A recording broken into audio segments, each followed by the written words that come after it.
فإن الرد على المخالف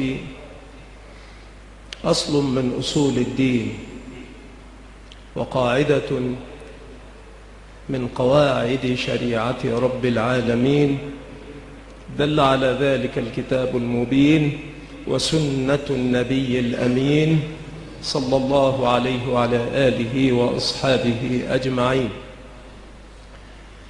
ودل عليه إجماع السلف الماضين ومن تبعهم من علماء السنة أجمعين، وهو باب عظيم من أبواب الجهاد، كما بين شيخ الإسلام رحمه الله تعالى ذلك في مواضع من كلامه، فبين أن بيان أخطاء أصحاب المقولات الباطلة التي تخالف الكتاب والسنة مع تجلية حالهم وتحذير الأمة منهم، كل ذلك واجب باتفاق المسلمين. وذكر ابن مفلح في الآداب الشرعية أنه قيل للإمام المبجل أحمد بن محمد بن حنبل رحمه الله تعالى: الرجل يصوم ويصلي ويعتكف أحب إليك أو يتكلم في أهل البدع؟ فقال الإمام أحمد رحمه الله تعالى: إذا صلى وصام واعتكف فإنما هو لنفسه، وإذا تكلم في أهل البدع فإنما هو للمسلمين، هذا أفضل. That is the role of a Nabi and a Da'iyah. The package comes from Allah. Your role is to convey it. جهله بفقه الجهاد، وأنه لا يعلم عن الجهاد الذي هو من الفرائض المحكمة إلى أن يرث الله الأرض ومن عليها شيئا. وأظن أن الرجل متلوث بأفكار سيد قطب المصري ومثله أبو قتاد وأبو محمد المقدسي وغيرهم كثر، فكل أولئك وهذا الرجل يكرعون من نهر سيد قطب. وقد حدثني الأخ الشيخ الدكتور أبو معاذ عبد الله بن زيد المسلم من أهالي عنيزة عن الشيخ محمد بن عثيمين رحمه الله أنه قال في سيد قطب: لولا الورع لقلنا بكفره. وأنا أقول الشيخ محمد رحمه الله ما تكلم من فراغ، فسيد قطب، وسوف تعرفون الرابط بعد قليل، سيد قطب في كلامه ما هو مجاوز لما هو معلوم تحريمه من الدين بالضرورة وإن شئت فقل، وقع فيما هو ناقض من نواقض الإيمان، تطاول على أنبياء الله، على موسى وعلى آدم صلى الله عليه وسلم، ودعا إلى وحدة الأديان، وعطل الصفات، وقال بوحدة الوجود، وقال بالجبر. يعرف هذا من خبر كتابه التفسير المسمى في ظلال القرآن، وفي الحقيقة ليس في ظلال القرآن أقولها ولا أجد غضاضة، هو في ظلال الشيطان. القرآن منه بريء، خذوها عني ولا تتورعوا في التحديث به.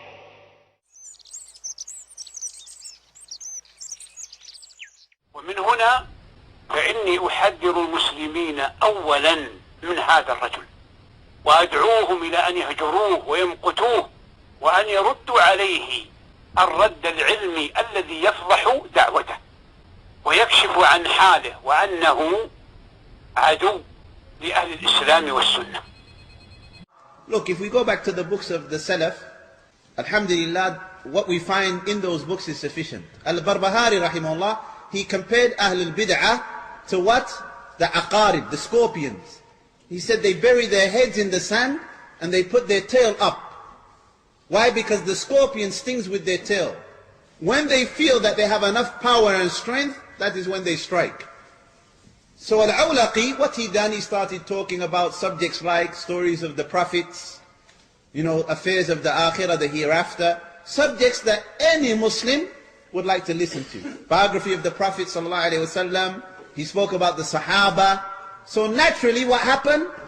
Again, the first question should have been asked before anyone listened to those tapes, who is he? Where did he study?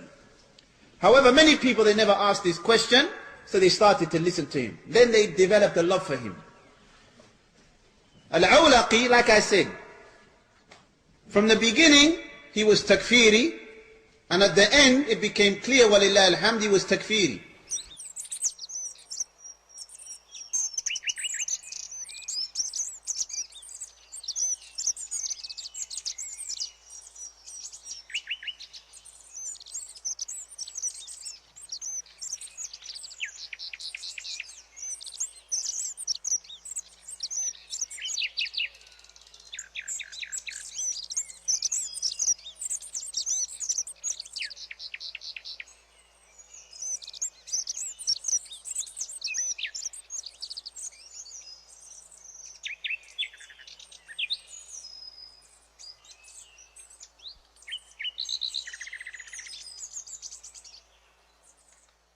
وَمَنْ لَمْ يَحْكُمْ بِمَا أَنزَلَ اللَّهُ فَأُولَئِكَ هُمُ الْكَافِرُونَ. And they say that the rulers today fornicate.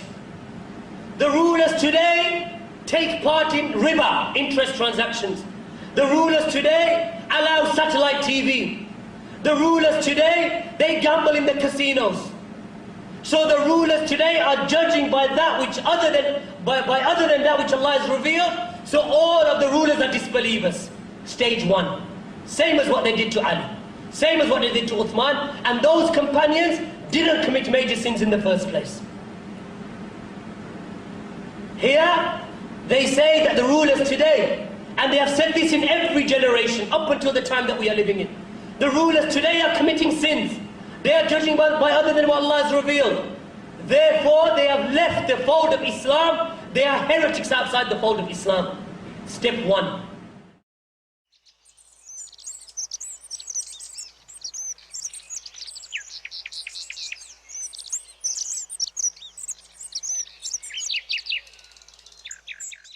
Regardez ce que les gens de la Sunna disent. Et ceux qui ne jugent pas d'après ce qu'Allah fait descendre, les voilà les mécréants. Surat al-Ma'ida, verset 44. Ibn Abbas, quand il les a grillés tous deux, a dit, ce n'est pas une mécréance qui fait sortir la religion. Hein? Il y a un tafsil qui est, c'est pas le sujet du cours, mais il y a un tafsil chez les gens de la Sunna, etc. Et on est obligé de faire ce tafsil-là. Hein? On a cité Ibn Abbas, d'accord, et on va citer maintenant Ata ibn Abi Rabah. Il a dit, écoutez bien, c'est quoi? C'est un kufr, douna? Kufr. C'est une mécréance mineure. Et vous avez, comme je l'ai dit dans un des cours, les tekfiris, toujours systématiquement, qu'est-ce qu'ils essaient de faire? Ils disent, le Asar de Ibn Abbas, il est quoi? Et daif. Et attention, ils ont des choubouates, hein. On va pas rentrer, on pourrait faire ça une fois si vous voulez, dans la chaîne de transmission, etc. Un tel, il n'a pas entendu d'un tel, etc. Hein. Mais Cheikh Al-Albani, il a dit, mais un tel, c'est l'élève d'un tel, et entre eux deux, il n'y a que deux personnes. Ou c'est celui-là, ou c'est celui-là, et les deux sont fiqh. Hein. Et le hadith, il est, et l'Athar, il est sahih sur les conditions du Bukhari ou Muslim. T'as quelque chose d'autre. Et en plus, il est accepté bil ijma' chez Ahl-Sunnah al-Jama'a. Hein? Mais ils essayent. Et je vous ai dit que même j'ai déjà entendu certains qui en arrivent au point de critiquer Abdullah ibn Abbas, hein? Et à faire passer leur compréhension au-dessus de la compréhension de quoi? Abdullah ibn Abbas qui est l'exégète du Coran. Pourquoi? En raison de Turjama al-Coran, de la dua du prophète sallallahu qu'il a fait pour lui. Je vous conseille vraiment, tout ce qui touche au takfir et de ça, Cheikh Al-Albani, rahimahullah. On avait l'habitude de casser les dos des takfirines, hein, de manière virtuelle, hein, c'est une métaphore, hein. On ne cassait pas vraiment leur dos, hein, en leur reproduisant les mêmes débats avec Cheikh Al-Albani. Je ne vous conseille pas de débattre avec les takfirines, mais des fois on était obligé à certaines situations, etc. Hein. Cheikh Al-Albani lui a posé une question. Il a dit, maintenant il y a un hakim, un juge, et il juge par la loi d'Allah subhanahu wa ta'ala. Hein? Il juge par la loi d'Allah subhanahu wa ta'ala. Mais il a fait une erreur du jugement dans un des points, sur un jugement. C'est un kafir ou pas? Il est obligé de dire quoi? Il est obligé de dire non. الحديث qu'est-ce qu'il dit? حكم الحاكم فاجتهد فأصاب فله أجران وإذا حكم الحاكم فاجتهد فأخطأ فله أجر واحد. Le prophète sallallahu alayhi wa sallam dit que si le juge il juge et qu'il fait une erreur, qu'il a fait un ijtihad et qu'il se trompe, il est récompensé pour son ijtihad quand même. فأخطأ, le prophète sallallahu alayhi wa sallam dit فأخطأ. Donc il est obligé de dire non. Il a dit maintenant s'il en fait 2. Et puis il a été comme ça avec lui, et 3, et 4. Il a dit, et quand tu le rends mécréant en fait? Il n'a pas su répondre. Donc après il est revenu, il a tout expliqué à ce moment-là. Cheikh Al-Albani, il les faisait réfléchir, il leur montrait en fait, leur montrait le haqq d'une bonne manière. Vous connaissez l'histoire où Cheikh Al-Albani, il a débattu toute une nuit avec des tekfiris, ils ne priaient pas derrière lui, après le fajr, ils les ont pris derrière lui. Vous ne connaissez pas cette histoire? Il faut écouter les cassettes de Cheikh Al-Albani, et il les rencontre lui-même. C'est pour ça que d'ailleurs, les têtes du tekfir actuels, ils détestent Cheikh Al-Albani, et ils essaient toujours de l'accuser de l'irja. Même certains ils vont jusqu'à le juger mécréant carrément, mais ils essaient de donner l'accusation de l'irja, etc.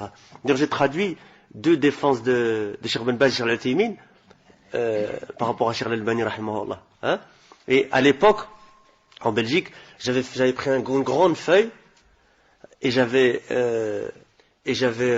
mis la croyance de Cheikh Al-Albani dans un tableau, dans une colonne, la croyance de Cheikh al-Islam Ibn Taymiyyah, la croyance d'Aqd al-Sunnah al-Jama'a dans une autre colonne, chaque fois une colonne, et puis l'Aqd al-Murji'a. Et on voyait en fait que dans tous les points, Cheikh Al-Albani était conforme à Cheikh al-Islam et à l'Aqd des gens de la Sunnah al-Jama'a et opposé à al-Murji'a. Et c'était vraiment de manière flagrante que Cheikh Al-Albani, rahimahullah, il contredit le Murji'a dans tous les points. Donc vous ne vous laissez pas avoir parce qu'il rentre dans des détails qu'on ne maîtrise pas toujours. Cheikh Al-Albani, c'est un salafi, c'est un sunni parmi les imams de la sunna. Certains ulama l'appellent les lions de la sunna bihaq à cette époque-ci. Et parmi les gens qui l'ont accusé de cela, c'est Safar Hawali, Salman Aouda et ces gens-là. Pourquoi? Parce que Cheikh Al-Albani les a réfutés. C'est quelqu'un qui vous dit Cheikh Al-Albani l'irja, éloignez-vous de lui comme de la peste.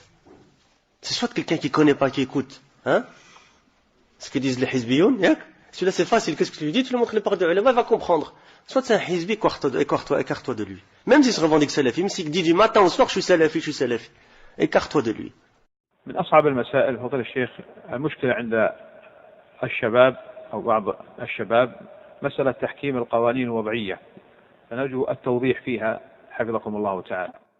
هذا وضحه العلماء وأقرب شيء تفسير ابن كثير رحمه الله يقول الذي يحكم بغير ما أنزل الله إن كان يرى أنه أحسن من كتاب الله وأن حكمه أحسن من حكم الله أو أن حكم غير الله مساو لحكم الله وأنه مخير إن شاء حكم بما أنزل الله أو حكم بغيره على التخيير فهذا يحكم بكفره بلا شك هذا كافر بالإجماع. أما إذا كان يعتقد أن حكم الله هو الحق وأن القانون باطل ولكنه يحكم به لهوى في نفسه أو طمع يناله فهذا ظالم وفاسق لكن لا يحكم بكفره لأنه يعتقد أن حكم الله هو الواجب وأن حكم غيره باطل ولكنه فعل هذا إما لتحصيل وظيفة وإما لطمع من المطامع وهو عقيدته باقية عقيدته في كتاب الله وأنه هو الحق وأنه هو الواجب الحكم به عقيدته باقية فهذا يفسق ولا يحكم بكفره. نعم لأن هذا كفر عملي. نعم.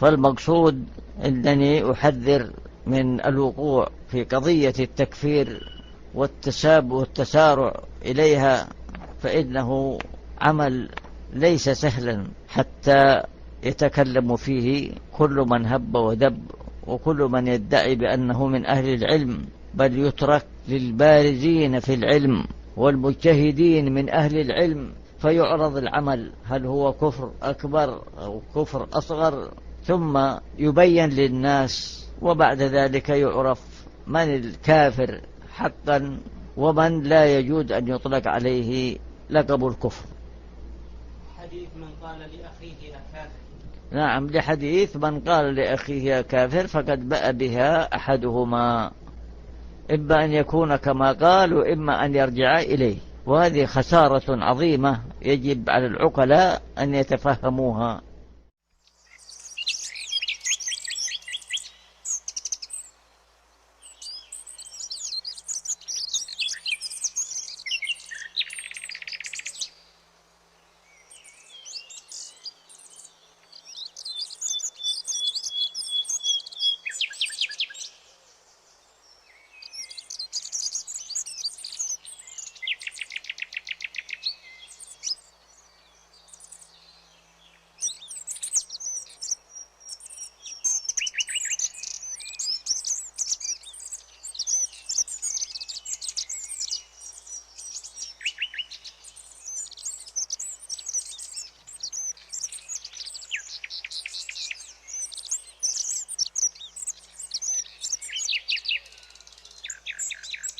ولهذا جاء في سيرة الإمام أحمد رحمه الله تعالى أن نفرا من علماء بغداد جاءوا إليه رحمه الله في بيته،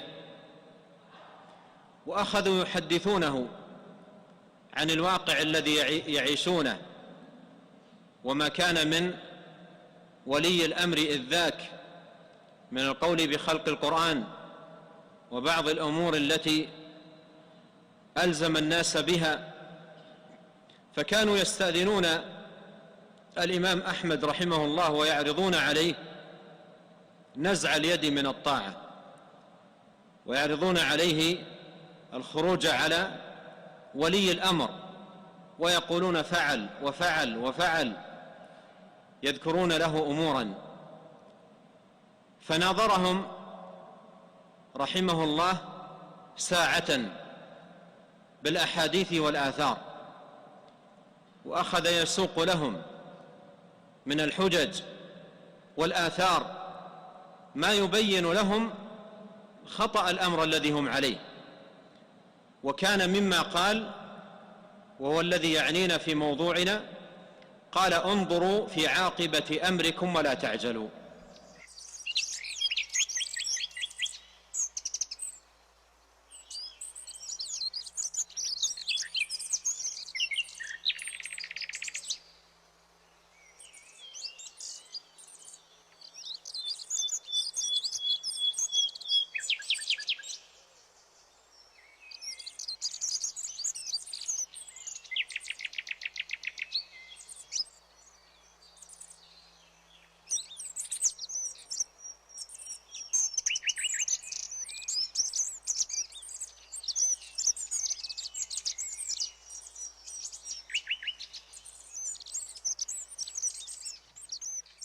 Là, on parle des livres de référence pour les gens de la Sunna. Il faut apprendre, et akhawat, il faut apprendre, il faut connaître ces livres-là, et il faut essayer d'étudier ces livres-là un jour ou l'autre. Hein? Tahawi, rahimahullah, c'est un livre très important. L'aqidat al-Sunnah al-Jama'a, qu'on appelle l'aqidat Tahawiyya, l'aqidat de l'imam al-Tahawi, qui a écrit ce livre. C'est pour ça qu'on l'appelle al-Tahawiyya. Et cette Tahawiyya, il est expliqué par Ibn Abi al-Izz al-Hanafi, rahimahullah, et il y a une très bonne édition avec les annotations de Cheikh al-Albani et Cheikh Ibn Baz. Et il dit, rahimahullah, ça c'est la parole de lui-même, Tahawi lui-même, rahimahullah. Je la traduis. Et nous ne voyons pas la rébellion contre nos gouverneurs et nos gens qui détiennent le commandement, et ce même s'ils sont injustes. Et nous ne faisons pas d'invocation contre eux. Et nous n'arrêtons pas de leur obéir. Et nous voyons que leur obéir, c'est obéir à Allah, et ce de manière obligatoire. C'est prescrit, faridatan. Tant qu'il ne commande pas de faire un péché, et c'est ça la condition. Et nous demandons à Allah qu'il soit vertueux et en bonne santé. Ceci est la parole de celui qui a écrit la Tahawiyya. Et son explicateur a rapporté les preuves. Qui est qui l'explicateur, comme j'ai dit? Ibn Abil Izz al-Hanafi al-Dimashqi. Retenez les noms, ya ikhwa. Donc qu'est-ce que nous dit Ibn Abil Izz al-Hanafi, rahimahullah, en explication de ce passage de l'imam al-Tahawi, rahimahullah? Tandis qu'au fait de leur obéir, et ce même s'ils sont injustes, c'est parce qu'il y a dans le fait de ne plus leur obéir des maux, pluriel de mal, beaucoup plus nombreux que ceux causés par leur oppression.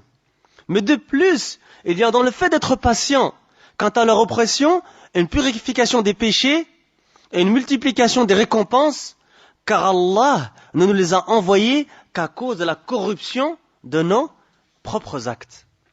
Et la récompense est du type de l'action. Nous nous devons donc de faire des efforts et de demander pardon et de nous repentir et de réformer nos actions. La traduction du sens de la parole d'Allah dit: tout malheur qui vous est atteint est dû à ce que vos mains ont acquis, et il pardonne beaucoup. Et c'est la traduction du sens de Surat al-Shura, verset 30. Going against the rulers of the Muslims and rebelling against the rulers of the Muslims and trying to challenge their leadership with an armed takeover or with other methods like this is disobedience, and going against Allah and His Messenger, and going against that which Ahl Sunnah wal Jama'ah were upon. So then the obligation is to be patient upon the obedience of Allah, and to give or to obey, to hear and to obey the rulers of the Muslims even while they are oppressive. And Ibn Taymiyyah rahimahullah ta'ala, who it's common that you find the people, this is from me, this comment, it's common you find the people who follow the methodology of the Khawarij, who always, they make the focus of their speech the rulers and how we have to rebel against them. You find them quoting Ibn Taymiyyah often, claiming that Ibn Taymiyyah is with them on their madhab. Listen to these words from Ibn Taymiyyah. الصبر على جور الأئمة على جور الأئمة أصل من أصول أهل السنة والجماعة.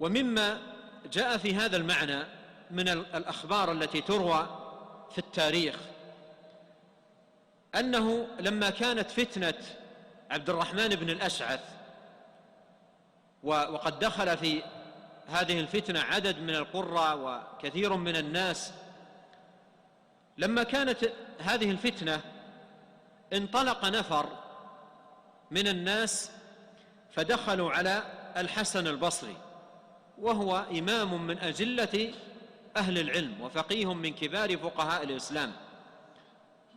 دخلوا على الحسن البصري فقالوا: ما تقول في هذا الطاغية، أي الحجاج، ما تقول في هذا الطاغية الذي سفك الدم الحرام وأخذ المال الحرام وترك الصلاة وفعل وذكروا من أفعال الحجاج، وذكروا له من أفعال الحجاج.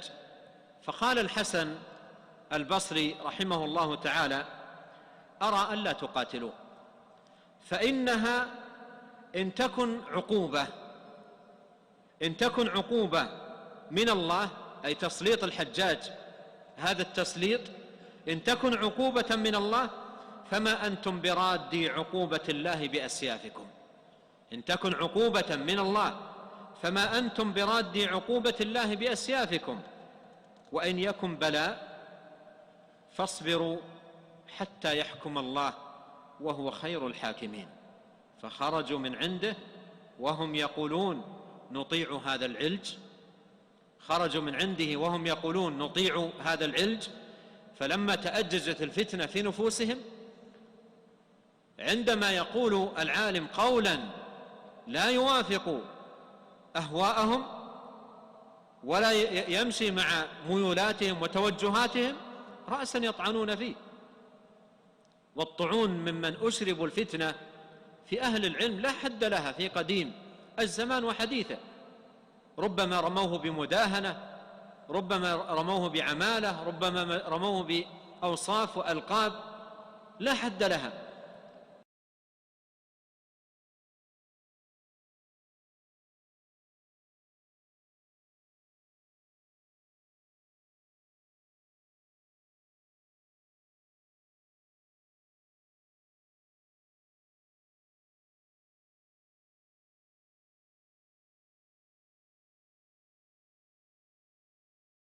وهم يشكرون لكم هذه النصيحة الطيبة وهذا التوجيه الكريم، ويسر لكم التوفيق والسداد والبركة في العمر والعمل. نسأل الله تعالى أن يعينهم على حسن الرعاية، وأن يصلح لهم البطانة، وأن يوفقهم لما فيه خير الدنيا والآخرة، إنه على كل شيء قدير. هل من السنة الدعاء للأئمة جهارا، وهل ثبت ذلك عن أحد من السلف؟ نعم، قد سمعت الفضيل بن عياض الآن اللي قرأناها الآن قال: لو علمت سعد صالح على صرف الاتصال، لأن إذا صلح الصفا صلح البلاد والعباد. هذا مثل الفضيل بن عياض. نعم. يقول: ولو دعا رجل على السلطان خفية بمظلمه فهل يعد مبتدعا؟ نعم، لا يدعو عليه، وإنما يدعو له بالصلاح، يدعو أن الله يصلح حتى يرد عليك المظلمة. هم تدعو عليك إذا دعوت عليه ما استفدت. نعم.